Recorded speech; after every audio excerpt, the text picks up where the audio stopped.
Aishwarya Rai miss world থেকে বলিউডের শীর্ষে পৌঁছানো এক অনন্য সৌন্দর্যের অধিকারী, কিন্তু এই সৌন্দর্যই যেন তার জীবনের সবচেয়ে বড় অভিশাপ হয়ে দাঁড়ায়। ভালোবাসা তার জন্য বারবার বাধা হয়ে আসে। তার জীবনের গল্প যেন সত্যিই বলিউডের এক ট্র্যাজেডি।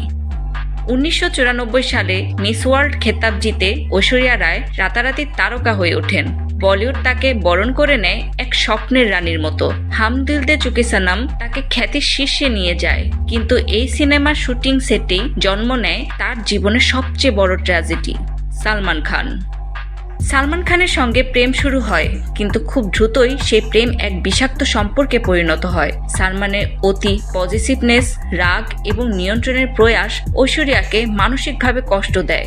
সালমানের জন্য ঐশ্বরিয়া হারান অনেক বড় বড় প্রজেক্ট। চালতে চালতের মতো সিনেমা, যেখানে তাকে রানী মুখার্জি দিয়ে রিপ্লেস করা হয়।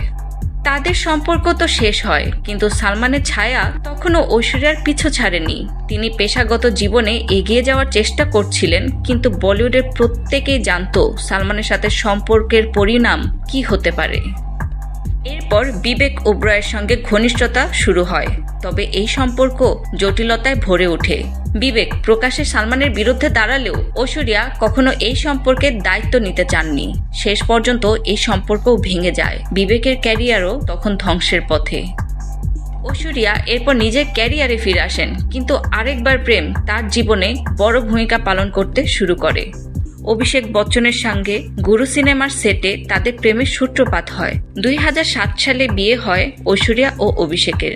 সবাই ভেবেছিল এবার তার জীবনের সুখ আসবে, কিন্তু বচ্চন পরিবার এত সহজ ছিল না।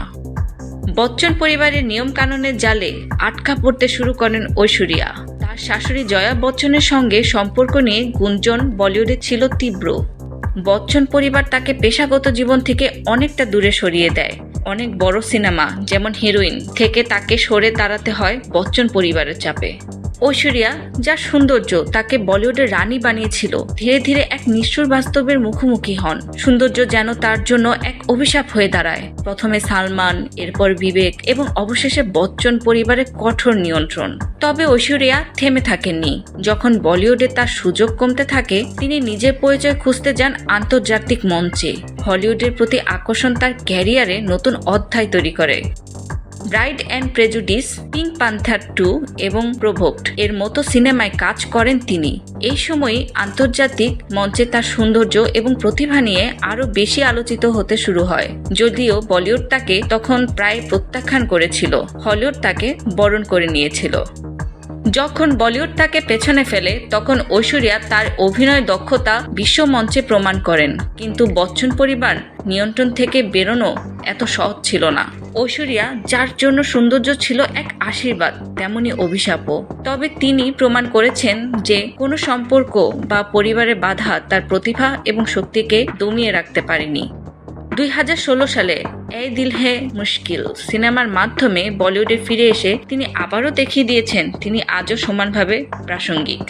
ঐশ্বরিয়া রায় বচ্চনের গল্প আমাদের শেখায় সৌন্দর্য যেমন শক্তি দিতে পারে, তেমনি তা হয়ে উঠতে পারে অভিশাপও। কিন্তু যারা আত্মবিশ্বাস নিয়ে জীবনের পথে এগিয়ে যায়, তারাই শেষ পর্যন্ত বিজয়ী হয়।